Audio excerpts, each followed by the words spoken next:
Wadah pembuangan ratik di kawasan Jalan AS Nasution, Kelurahan Kampung Gedang, Banjarmasin Tengah menjadi keluhan warga lantaran ratiknya menumpuk wan meluber, memakan badan jalan.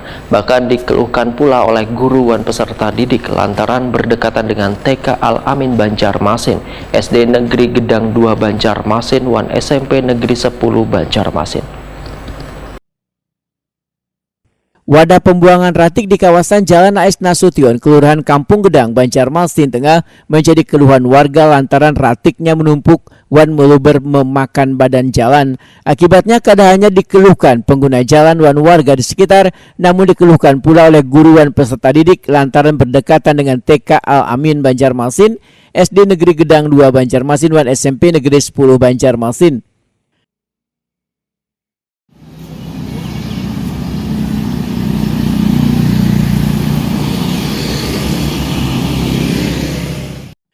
Kepala SD Negeri Gadang 2 Banjarmasin Masniah Ani Wehetakuni Prima TV Baisukan Sabtu 12 November 2022 memadahkan tumpukan ratik ini saban hari menumpuk dan menimbulkan bau hingga sangat mengganggu bagi peserta didik yang sedang belajar, sehingga saban hari, ujar Masniah Ani, harus berlapang dada lantaran bau ratiknya sampai ke sekolah, bahkan bila musim hujan baunya sangat menyengat. Padahal SD Negeri Gadang 2 Banjarmasin ini merupakan sekolah adiwiyata, yaitu salah satu sekolah yang bersih lingkungannya.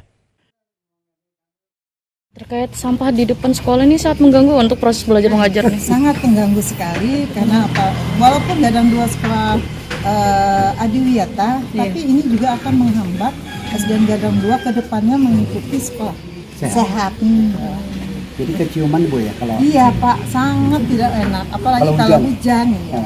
Kita mempunyai 14 ruangan di sini. Memang ada 2 ruangan yang tidak bisa digunakan karena kondisinya rusak.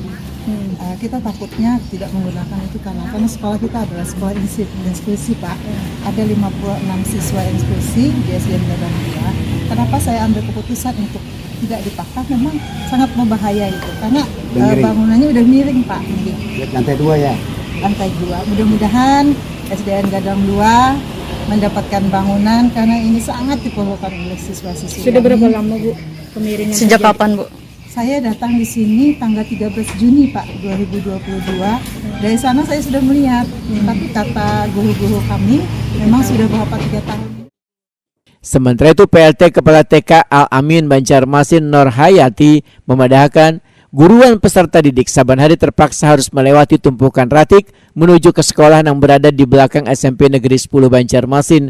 Nur Hayati berharap adanya perhatian dari instansi terkait dalam menangani tumpukan ratik tersebut. Sekolah anak-anaknya itu jalanannya rusak yang nggak sampai tuh. Ya. Minta tolong gitu itu. Bau nggak kasih cium? Lah pastilah bau Pak. Pasti bau. Bau banget lah. Bau banget mungkin. Nah, jadi minta tolong ya di atur lah supaya sampahnya ya diatur lah. Walaupun ada bank sampah di depannya Bu lah. Makanya Pak. Jadi setiap hari lewat anak-anak mencium bau sampah. Mencium bau sampah, jalanannya rusak juga. Menanggapi permasalahan ini, Wakil Wali Kota Banjarmasin Arifin Nur meminta petugas untuk melakukan pemantauan, pengawasan, hingga bisa menertibkan wadah pembuangan ratik ini. Arifin Nur menilai Dinas Lingkungan Hidup Banjarmasin kada maksimal dalam menangani wadah-wadah ratik hingga menimbulkan tumpukan keluhan warga. Sedangkan Dinas Pendidikan Banjarmasin diminta untuk memperhatikan kesehatan pengajar peserta didik di kawasan Kelurahan Gedang lantaran saban hari harus menghirup udara kada sehat yang tentunya sangat berdampak pada pernapasan. Jadi kami langsung terjun ke masyarakat, kepada Dewan Guru, kepada masyarakat pengguna ini, dengan adanya pembuangan sampah di sini, daerah Jalan Kampung Gedang ini, sangat berdekatan dengan SD Gedang 2, SMP Negeri 10. Nah di dalam ada TK, nah jalan ini ada kelewatan mereka setiap hari, dan juga ada puskesmas pembantu. Nah jadi kita jauh daripada higienis. Nah, jadi hasil dari konsultasi dengan para Dewan Guru anak-anak sekolah, mereka apalagi saat hujan dan panas itu langsung menusuk sekarang. Seperti gini nih. Sekarang kita pasti mencium, tidak mungkin tidak mencium baunya. Apalagi kalau maksimum.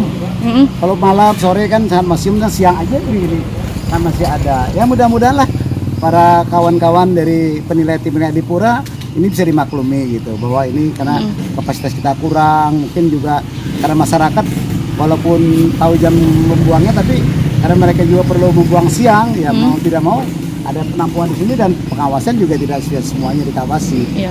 Jadi jangan sampai manajemen kita bagaimana memprediksi produksi sampah itu seluruh Banjarmasin dan bagaimana menyiapkan fasilitasnya dan prasarananya, karena semakin meningkat perekonomian warga, semakin banyak sampah yang terbuang.